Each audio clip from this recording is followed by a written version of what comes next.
hold for a second, Steve. I want to bring in forensic psychiatrist Dr. Daniel Bober into this story.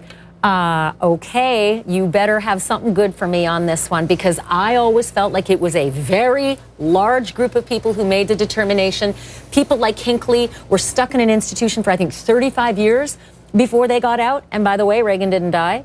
And certainly it wasn't his own child. And certainly it wasn't that kind of a heinous, cruel, and unusual crime. Do you see this as making sense? I do, and here's why. Your response to this is purely emotional. And if you ask anyone what their gut response is about this case, they would like to see this guy executed on the spot. People are very uncomfortable with the insanity defense. They don't like the fact that someone who commits a crime could walk free, especially after 8 years. But the fact is that in a society, we acknowledge the fact that when people don't have a rational understanding of the acts they commit and they don't know the difference between right and wrong, that they are not criminally responsible. Okay, you got me. You had me at hello.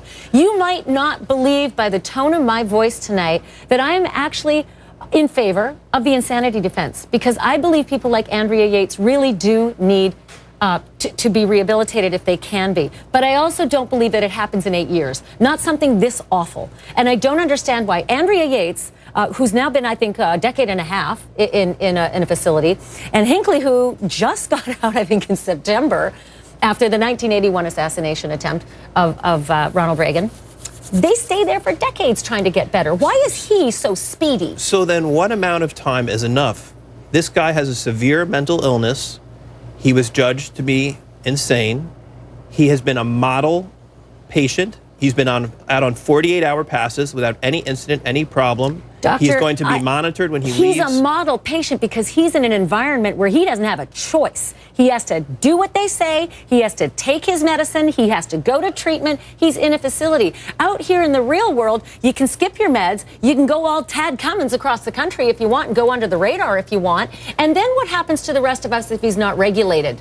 As the old saying goes, trust but verify. When he is released, he will be monitored twice a day by psychiatrists, by social workers, and he will have to prove that he remains stable enough to be in a free society. He's moving back on the weekends into his parents' house right next door to the scene of this, and I can't call it a crime. How about that? I can't call it a crime because a crime wasn't committed with this little boy having his head cut off with a serrated kitchen knife. Isn't there some possibility that that will be a constant reminder? This could trigger something in him that could set off a whole different set of mental illnesses that could set off dangers to his parents, his neighbors, and anybody else he comes in contact with. And that is why he will be closely monitored to prevent that from happening. You're going to tell me every second of the day you can closely monitor a guy out in society.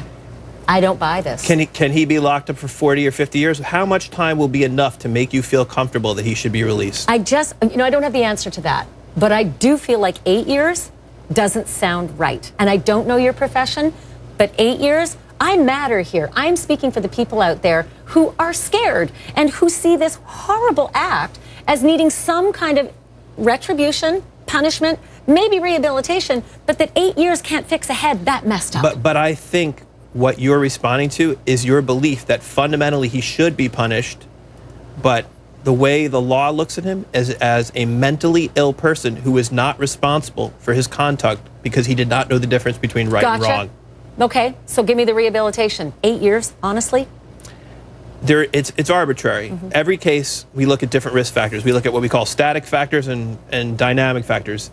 You know, for example, static factors would be things like what kind of childhood you had, or were you exposed to violence? So we are making risk predictions based on the act itself, based on his conduct since the act occurred, and based on his likelihood of future dangerousness. If you live in Virginia Beach, Virginia, just know that he's going to be there. Out on the loose? On the loose. I mean, because there's really no other way of putting it. You said trust but verify, but my God, he's on the loose. Joey Jackson, get me off the ledge in some way here, because I'm actually angry at the prosecutors here. I know they cried crocodile tears. They're not happy with this decision to let him go. But they agreed to a plea bargain. They agreed 8 years ago without a big trial where jurors could assess experts. Jurors could look over all of the medical work that prosecutors, experts, and defense experts experts would put before them, and they could be the arbiters of whether he should go away for life or maybe death, although I don't know about Virginia, or whether he needed this kind of treatment facility. Do they have any right to come back now and say, Judge, you can't let him go? No. Ashley, I see your outrage. Well stated, as usual. Two things to say. First of all, Dr. Daniel. See, there are witnesses like Dr. Daniel who gave you testimony just now. And what he said is that what time is enough? What we do in the society is we assess people. And if there's the guilty plea or the not guilty plea by reason of insanity, we look at the mental condition. And you can't hate the player. You hate the game. The fact is the game says that if you are mentally incapacitated or insane, that is, you don't know right from wrong, we send you to a mental institution. And we have fine doctors like you, Dr. Daniel, who assess you, who treat you, who say, are you okay today? Are you okay tomorrow? And in the event that they find that you're psychologically stable, you don't pose a danger or threat to the community, it's time to go. And when you have the community, medical community, acting in unison, Ashley, as the fine doctor here appears to be saying, they ultimately say, you know what? You can leave. You're okay. We'll monitor you. And that's that. This is the kind of story that does irreparable harm to the insanity defense, because it is a good defense. But when it's 8 years, it is an uncomfortable reality for people who want to believe in the insanity defense, who want to believe in people who can be rehabilitated after horrors like this. But 8 years. Andrea Yates drowned 4 kids, and it's coming up on 2 decades for her. It is just uncomfortable, and I think it really does make it more difficult to use this in the most viewers would absolutely agree with you. They're compelled by your arguments. This is shocking. It's horrifying. You cut off your kid's head, and after 8 years, you're told, go head out into society. You should be away forever. But the game, the system actually says, if you're okay, you get released. I have to cut it there. But you know what, Dr. Weber, I really appreciate you in such a sober way presenting that argument. I believe in that argument, just not for this case. I'm sorry to say. Thank you. Will you come back? My pleasure. It's good to have you. Anytime. Appreciate it. Will you testify for me? Absolutely. You're not going anywhere, Joey Jackson. Stick around.